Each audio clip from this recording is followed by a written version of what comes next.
Winter meetings this week. How much different will the Cubs roster look? You guys do great work. I listen. You are Locked On Cubs, your daily Chicago Cubs podcast. Part of the Locked On Podcast Network, your team every day.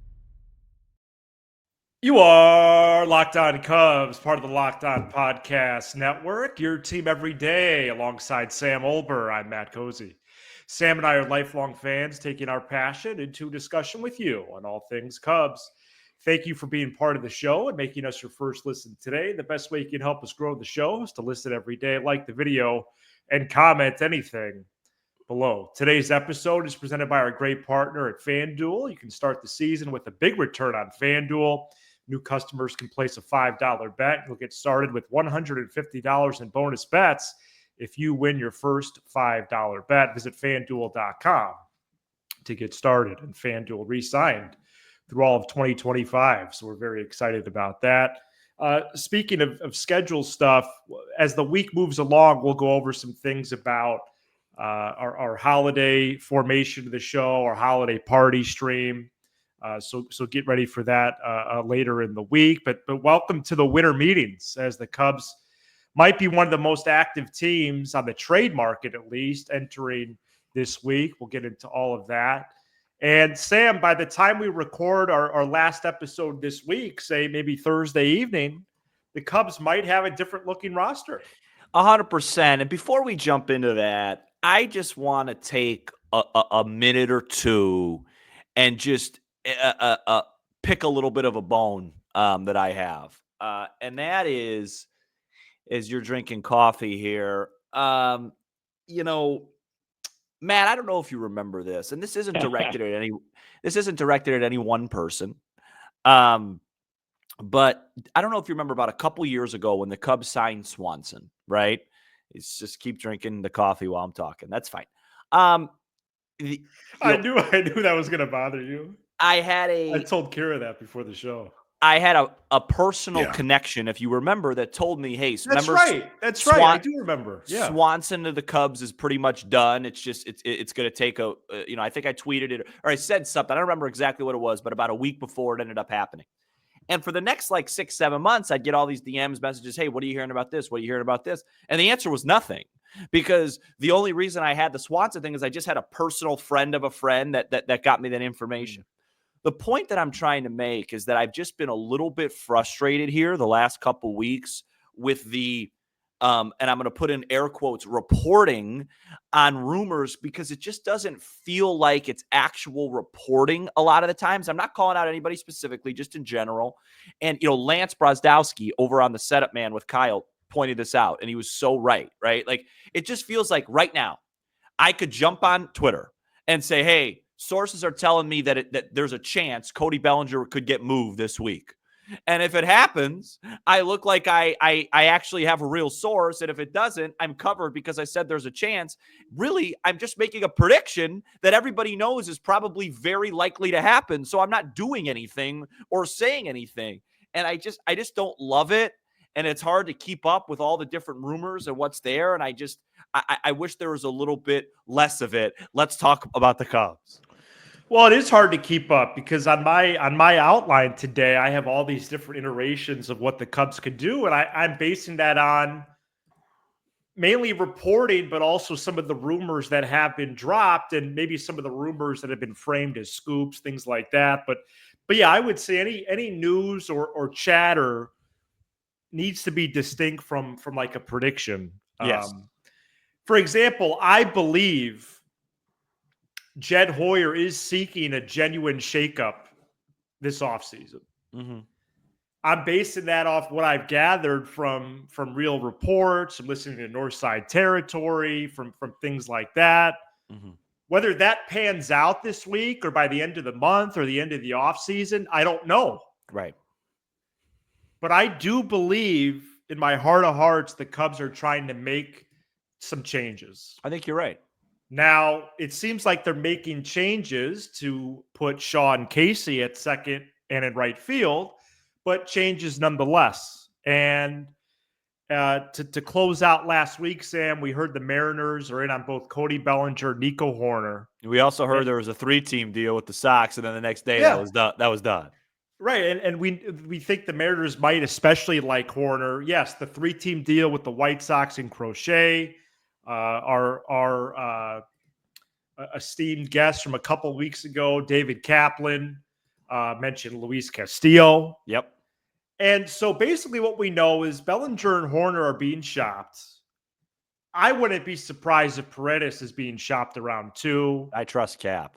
I wouldn't be surprised if, absolutely. I wouldn't be surprised if like a Wicks or Assad is moved as part of a larger package. But I think Bellinger and Hoerner are being shopped, and the Cubs are targeting starting pitching in some type of return, whether that's in a 3-team iteration to go really big for Crochet, whether that's for Luis Castillo, whether that's for Bryce Miller or someone else on the Mariners.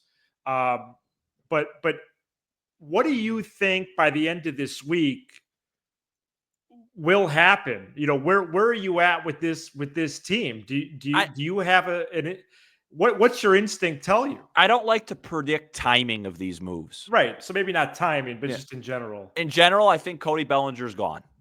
Okay. I think that's Yeah. I think once Juan Soto announces, which could be tonight, Sunday night, Monday, I think the market for him is going to heat up. I don't expect a lot in return. I think Cody Bellinger will be off the team. That's I think my one really safe prediction for this offseason is that Cody Bellinger's they're going to do everything they can to move him. Let's just put it that way. I agree. I think the Mariners and Yankees are the teams that I've always thought make the most sense for Nico Hoerner. I think they could be talking to him as well. What I don't know and what I don't have an instinct on is what the Cubs are looking for in a return outside of one starting pitcher. Because they already added Matthew Boyd. I would be really surprised if they added 2 more starters. I would be with their depth. So, is there a shakeup where, the Izzo and Casey in a huge move. And so the Bellinger being traded doesn't mean it's Casey. It means they go out and get another offensive player. Like, could that possibly happen? Those are the kind of things I'm looking at. I think the main line expectation for me is that Bellinger's gone. Hoerner, if they find the right deal with a couple prospects for another starter, is gone. And then you have Shaw and Casey, but maybe there's a world where we don't really know. Jet operates pretty quietly. So, right. Is there, I think my big question going into this week is I expect this level of shakeup that we're talking about right now. Okay. Is there another hurdle or another path of not only do they do that, but hey, Casey was in that deal for so-and-so, and now we're in the Santander market, or, we're going to trade for a different guy that we really like that could hit. Something along those lines. I just want to say this. There was, I believe it was Joel Sherman that floated out Suzuki. Oh, that's right. Suzuki in a deal. Again, I don't. He has a full no trade clause. So for that to happen, he would have to approve any deal. And I really don't see that happening. Okay. Well, no, I was really surprised to just see his name at all. I didn't think it was. I didn't expect that at all. I think the Bellinger market, it's fair to say, is up and down because of the Cubs' desire to be responsible for less salary on their books, which I get. It's not going to be 100% clearance rate unless the Mariners warm up to the idea of a Bellinger for Castillo swap, in which the Cubs actually save about $2 million. But don't you think the Cubs would eat a little bit of that money? I think they would in that scenario. Yeah. I think they would. So then you actually don't save anything. You just swap guys. I'm not against that because I do think there's a path this week where the Cubs double or even triple down on pitching. And then in that scenario, I think we all do feel a little better about Shaw at second and someone in right. Can you imagine if they swung big, got Castillo and Crochet this week? Well, yeah. Well, then who pitches? That would be crazy. Well, who would pitch? They would have 6 guys. They have a 6-man rotation. Yes, they would, or Boyd would be in some kind of hybrid role. Well, you don't give out $14.5 million for a hybrid. Well, I'm just saying, maybe something comes along this week they didn't expect, and they don't want to pass up. USA Today's Bob Nightingale. Well, maybe they moved Sunday that actually, maybe they do. Here we go. We're doing exactly what I said at the beginning. But, well, I think what we're doing is different. Yeah, no, because we have no sources. Sending out a tweet and purporting it as a report. No, we're not. It's different. It's different. Bob Nightingale reported Sunday the Diamondbacks did offer the Cubs Jordan Montgomery for Bellinger, but Jed Hoyer said no. Yeah, and so did Sam Olber. So, what's going to happen with the crochet market? Do the Mariners really like Hoerner that much? They have a catching prospect over there too. Thank you, Jed. Harry Ford, I believe his name is. Harrison Ford? Yeah. Han Solo could be catching for the Cubs next year. Can I just comment let me comment on the Bellinger Castillo thing. Yeah. What do you think about that? It's very simple. If you have let's assume no other moves are made. And it's just that. What would you rather have? Cody Bellinger and Javier Assad, or Owen Casey and Luis Castillo? I would rather have Bellinger and Assad. I'd rather have Casey Castillo. Wow. I think the upgrade with Castillo from Assad, because Castillo basically is a solid number 2 starter. So you're replacing. No, I think he slots in between Steele and Managa immediately. So you're replacing a number 5 starter with a number 2, and then you're replacing an unknown with Bellinger's production, which quite frankly was pretty replaceable last year. I think something big with the Mariners could be in play if the Cubs pay down some of the salary number, if they really like Hoerner that much. I know the Locked On Mariners guys were talking about Hoerner in their one of their episodes last week too. The Mariners salary rise make us look like the Dodgers. Right. So they're really going to have to pick and choose, Right. The Ty and Colby were talking about, they have a arbitrary line at like 170. Yeah. So, that's 70 million below the first threshold. Yep. I'm keeping an eye on these 3 teams as well, Sam. Actually, 4 teams this week.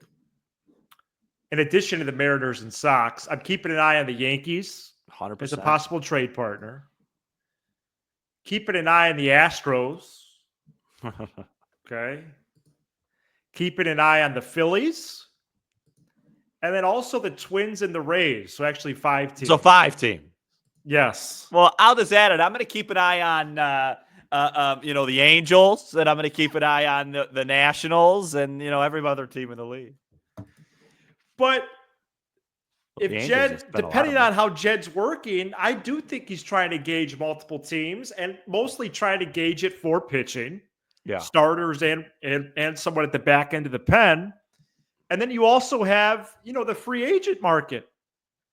Would they actually pay an upper echelon reliever? Probably not, but maybe. But, Bruce Levine mentioned Kirby Yates and Andrew Chafin. I could see them getting those guys or those guys of that ilk this week. Yep. I don't Holmes feel off strong. the board. Yeah, off the board. I don't feel strongly about adding Carson Kelly. Me neither. But guess what? A 1-year deal for Carson Kelly shouldn't prevent them from doing anything else. But it will. And he doesn't really block Ballesteros. No, but it will. If they want to do that, fine. Willie Adames off the board. Giants. Yeah. Holmes off the board. Tyler O'Neill to the Orioles on what I thought was a pretty fair deal for Baltimore, which means Santander is probably going to have a new uniform this year.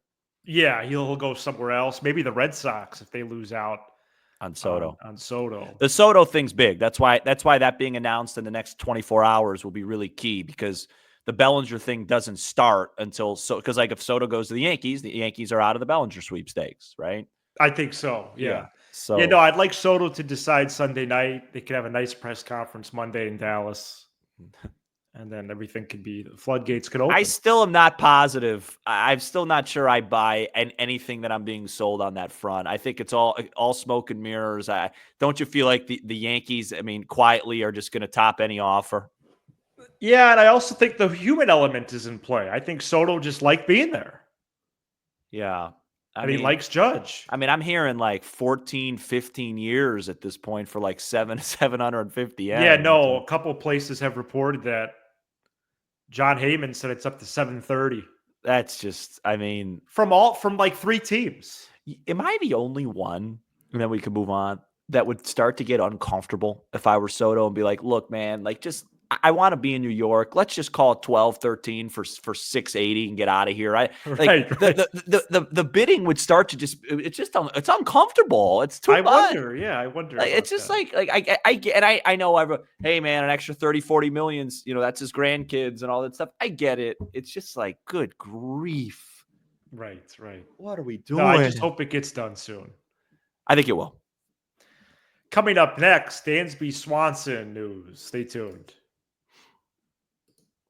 This episode is brought to you by Omaha Steaks. Nothing delivers comfort and joy quite like the unrivaled quality and taste of Omaha Steaks.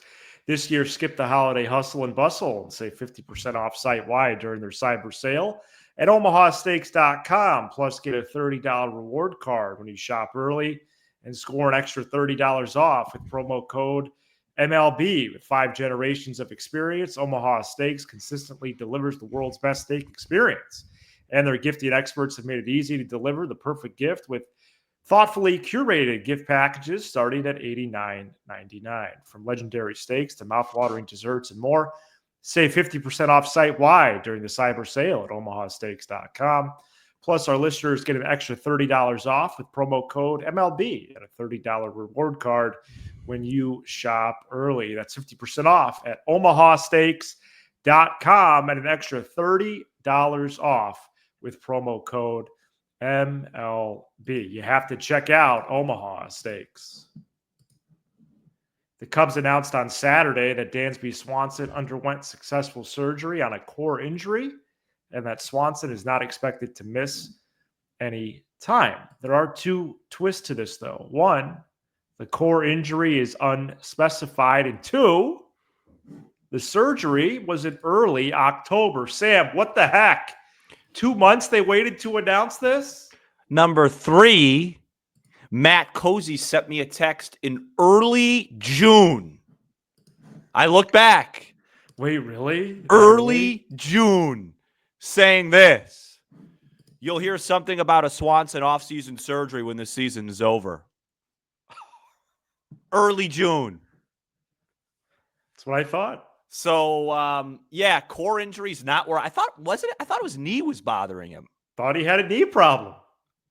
So No wonder he was bad last year. Yeah, I don't like doing that. I don't like it. I call it the Steph Curry.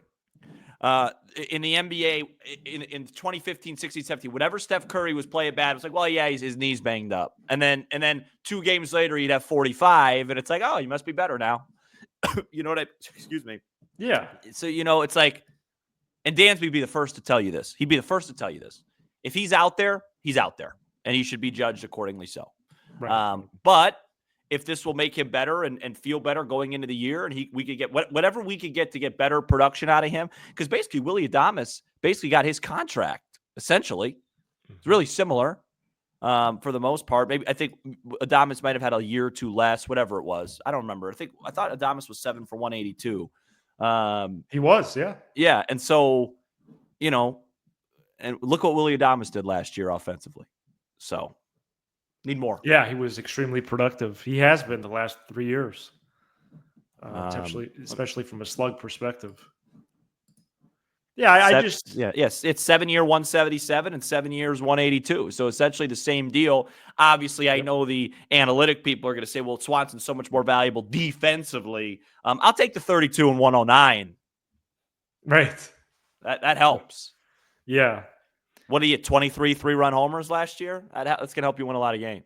I guess I'm not trying to start anything. I would just genuinely want to know why the 2-month delay.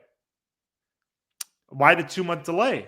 Yeah, I don't know. I don't think that's unfair to ask. I don't. And I'm tired of then holding out information, and for what sake? Yeah, I don't think that's only Cubs related. That happens a lot, I feel like, around sports, but I don't have a good answer as to why they do that. Right. It's not a competitive advantage. It's, there's not in season. Trying to think of what the reason could be. Maybe it's just like, maybe it's him. Maybe he's just like, I don't want that out there yet. Let me get I don't know.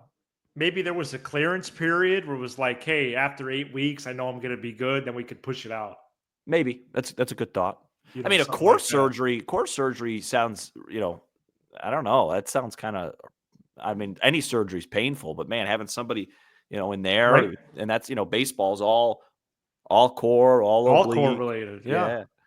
It's why I wasn't very good. Oh, boy. All right. Well, that's the show. Oh, we got one more segment. So coming up next, does it feel like the winter meeting, Sam? Well, no, it's like 50 outside. 54 and sunny today. I mean, it's crazy. I'll be going outside after this. I got to soak that up. Yeah, me too. Especially after the cold days this past week. Oof. Me too. All right, but coming up next, there was a piece of news that dropped Friday. That was the Cubs do have a new first base coach. Stay tuned. This episode is brought to you by FanDuel. Get ready to tackle the NFL action with FanDuel, America's #1 sportsbook, because right now, new customers can bet $5 and get $150 in bonus bets if you win. The FanDuel Sportsbook app gives you everything you need to place live bets on the NFL all in one place. So when you get a hunch in the middle of the game, you can check out the latest stats, view live play-by-play, and so much more on the same page where you place your bets. Matt, all my out-of-town friends on Friday were thinking, Sam, Illinois is only -3.5 at Northwestern. I could bet on this. Should I bet it? I said, don't do it. To stay away, road Big Ten game, Friday night, trappity, trap. Illinois led by 10 with 10 minutes to go. I was watching the game with my mother. She said, you were worried about this game. They're going to win. I said, no, they're not. I said, this is exactly how these things go. It gets very trappy and very weird. And Illinois collapsed, and they're now 0-1 in the Big Ten. Just visit FanDuel.com to join today. You'll get started with $150 in bonus bets if you win your first $5 bet. That's FanDuel.com. Never waste a hunch and make every moment more with FanDuel, an official sportsbook partner of the National Football League. Jose Javier is the Cubs' new first base coach. Javier signs with the Cubs after 7 years in the Yankees organization. So it'll be Quentin Berry at third, Javier at first, as the coaching staff changes should be done. Javier comes over from the Yankees with a defensive and base running emphasis, and the Cubs also hired a base running coach away from the Yankees this offseason as well, first reported by Sahadev Sharma and Patrick Mooney. Sam, all the coaching staff changes should be done at this point. Very good. Let's be better there. Let's be better at third base. Let's be better at first base. Let's not have our third base coach cost us a game. Let's be better there. A little bit more business-like. And then I'll just add before we get out of here, this is a Sunday, but on this date, let me just make sure I have my facts right. On this date in 2015, do you know what happened? Yeah, I think I do. It was some kind of a signing, right? The Chicago Cubs signed a player by the name of Ben Zobrist. Wow. And, that following November, he came up with 2 on and 1 out, and he delivered a big base hit. Go Cubs. And that's awesome. I was out last night, just real quick. I was out last night with some friends, and I was talking to one of my friends who listens to our show every day, and he was talking about, we were talking about the Cubs, whatever, and I was, he just had a baby, and I was telling him, I go, hey, greatest moment of his life, yada yada, and I said, the greatest moment of my life by far was November 2, 2016, and he kind of smiled, and I'm like, no, like, it's not even close. Like, it's by far the best. Like, I mean, think about it. I'm not married. I don't have kids. Like, what other moments could I have? What, when I got hired for a job? You think that's comparable to the Cubs winning the world championship? Yeah.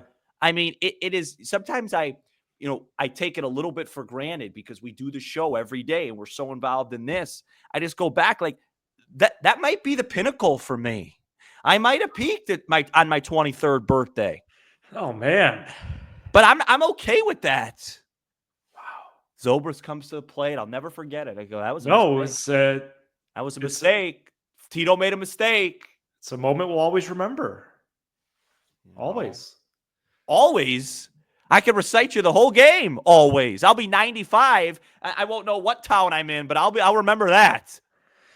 I like putting Game Knock 7 on wood. like the first snowstorm of the year. Knock on wood. Getting a 95 would be great for me. Yeah. No, I don't do that, but sure. Sometimes I go on YouTube and just maybe like once every couple of months, just refresh my memory. Wow, that's frequent. No, well, of course. What am I going to do? Go on YouTube and watch Wisdom from 24 or, Paredes? I mean, this is what I do when I want to watch highlights. Paredes under the bus? Dang. Well, he didn't exactly have an electrifying few months with this club. By the way, Craig Counsell this week at the winter meetings will have his first media availability since the final day of the season on September 29th.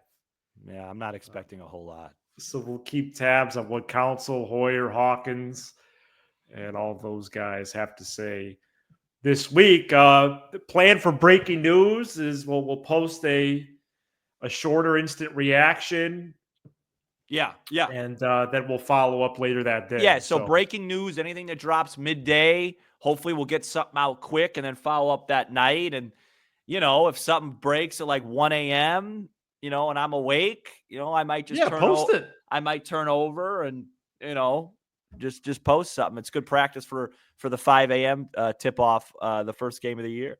And if anything breaks this week, like post 3 p.m., we'll have our first live episode September 16th. And even if it's something huge, we could just go live that night too if we've already broken the. Oh, true. You know what I mean? Yeah, good point. If there's like a 3-team deal, Crochet's coming here, that breaks at noon. Right, let's go live. Yeah. I'll go 12:30, get something up real quick, and then boom, 6:30 live. You know what I'm saying? No, it'll be fun. And I'll skip pickup basketball for that night. Got it. Thank you so much for checking out this edition of Locked On Cubs. My knee's healing. Minutes will give you all things Cubs with a laugh or two along the way. Be sure to hit subscribe on YouTube, smash the like button for the algorithm, and leave a 5-star review on Apple, Spotify, and everywhere you get your podcast. He's Sam Olber. I'm Matt Cozy. This is Locked On Cubs. Go Cubs.